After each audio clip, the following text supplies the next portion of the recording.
नमस्कार मित्रांनो, मराठी माहिती विश्व या यूट्यूब चॅनलमध्ये तुमच्या सगळ्यांचे मनापासून स्वागत. तुम्हा सर्वांना दसऱ्याच्या खूप खूप शुभेच्छा. मित्रांनो, इतर सणांप्रमाणेच दसरा हा सण महाराष्ट्रीयन सणांपैकी खूप महत्त्वाचा सण मानला जातो.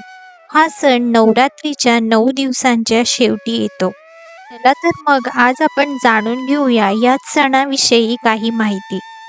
सर्वांनाच प्रश्न पडतो की प्रत्येक सणामागे हे काहीतरी विशेष महत्त्व असते.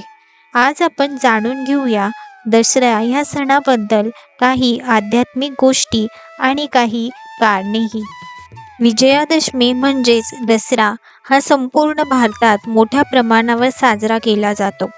शारदीय नवरात्र संपताच येणारा सण किंवा नवरात्रीच्या शेवटच्या दिवशी असणारा सण म्हणजे दसरा होय. त्यामुळे दसरा हा हिंदू धर्मातील प्रमुख सणांपैकी एक आहे. हे पर्व रामायणातील कथेशी संबंधित आहे. असं मानलं जातं की या दिवशी भगवान राम यांनी अहंकारी लंकापती रावणाचा वध केला होता. तेव्हापासून दसरा हा सण साजरा केला जाऊ लागला. या दिवशी देशभरात वेगवेगळ्या कार्यक्रमांचे आयोजन केलं जातं. तर काही ठिकाणी विजयादशमीच्या निमित्ताने खास रावणाच्या पुतळ्याचे दहनही केले जाते आणि सोबतच रामलीलेचेही आयोजन आवर्जून केलं जातं. तुम्हीही आपल्या मित्रपरिवार आणि कुटुंबासह दसरा हा आनंदाने साजरा करत असालच. दसरा का साजरा केला जातो? दसरा हे पर्व आपल्याला चांगल्याचा वाईटावरील विजयाचे प्रतीक म्हणून साजरा केला जातो. भगवान रामाने या दिवशी रावणाचा वध केला होता आणि माता सीतेची सुटकाही करून आणली होती. दसरा हा विजयादशमीच्या नावाने यामुळेच ओळखला जातो.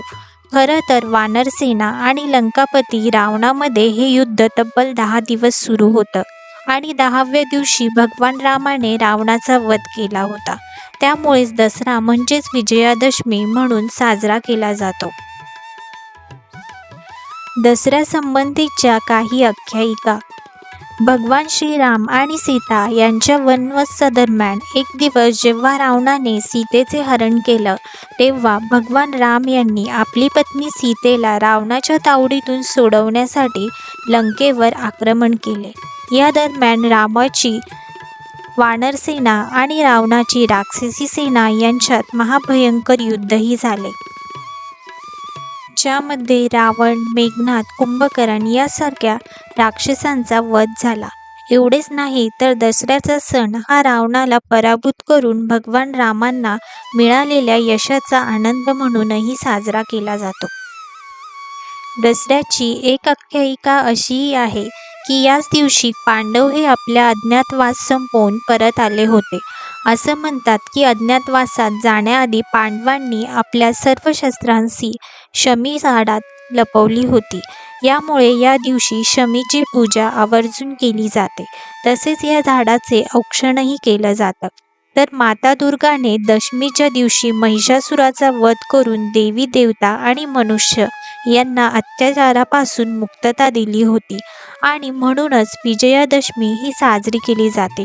या दोन्ही गोष्टींमुळे विजयादशमी म्हणजेच दसरा साजरा केला जातो. दसरा हा 3.5 मुहूर्तांपैकी एक मानला जातो. उत्तर भारतात दसरा म्हणजेच विजयादशमीच्या निमित्ताने रावण दहन आणि रामलीला यांसारखे कार्यक्रम साजरे केले जातात. तर महाराष्ट्रात दसऱ्याला अनन्यसाधारण महत्त्व आहे. या दिवशी आपट्याची पाने म्हणजेच प्रतिकात्मक सोनं लुटण्यात येतं. आपट्याची पानं सोनं म्हणून आपल्या नातलगांना आणि मित्रपरिवाराला आवर्जून दिली जातात. तसंच दसरा हा 3.5 मुहूर्तांपैकी एक मानला जातो. या दिवशी गृहप्रवेश, वाहन खरेदी, सोनं खरेदी अशी सर्व चांगली कार्ये हमखास केली जातात. त्यामुळे महाराष्ट्रात दसरा सण आवर्जून आणि मोठ्या प्रमाणावर साजरा केला जातो. यामुळे या दिवशी विजयाचे प्रतीक म्हणून शस्त्रस्त्राची पूजा केली जाते. तसंच काही जण आधुनिक युगातील शस्त्रास्त्र म्हणून लॅपटॉप आणि चोपडी पूजनही करतात. झेंडूची फुले वापरून आणि सरस्वती काढून खास वही पुस्तकाचेही पूजन केले जाते. या दिवशी खास खरेदी केली जाते. घरातले छान झेंडूचे तोरणे लावली जातात। घरी गोडाधोडाचे जेवण करून या दिवसाला जल्लोषात साजरा केला जातं। जसं दसऱ्याला पारंपरिक महत्त्व आणि आख्यायिका आहे, तसंच चांगल्याचा वाईटावरील विजय म्हणूनही महत्त्व आहे। मित्रांनो, सगळीकडेच रावण दहनाला खूप महत्त्व आहे। रावण दहन म्हणजे आपल्यातील राक्षसाचा वध करणं। आपल्यातील राक्षस म्हणजे काय? तर आपला अहंकार, द्वेष, इतरांबद्दल वाईट भावना, लोकांबद्दल असलेला सूड, या सर्व गोष्टींचे दहन करणे म्हणजेच आपल्यातील रावण दहन करणे असे होय। या विजयादशमीला तुम्हीही तुमच्यातील सर्व वाईट गोष्टींचे दहन करून चांगल्या गोष्टींना आमंत्रण द्या आणि पुढील वर्ष हे सुखी, आनंदाने आणि समृद्ध जगा। या विजयादशमीला तुमच्यातील चांगल्या गुणांचा विजय होवो आणि वाईट गुणांचे दहन होवो, हीच मातेचरणी प्रार्थना। विजयादशमी म्हणजेच दसरा ही माहिती तुम्हाला कशी वाटली हे कमेंट करून नक्की सांगा आणि अशाच नवनवीन व्हिडिओसाठी चॅनलला लाईक करा, शेअर करा आणि सबस्क्राईब करा।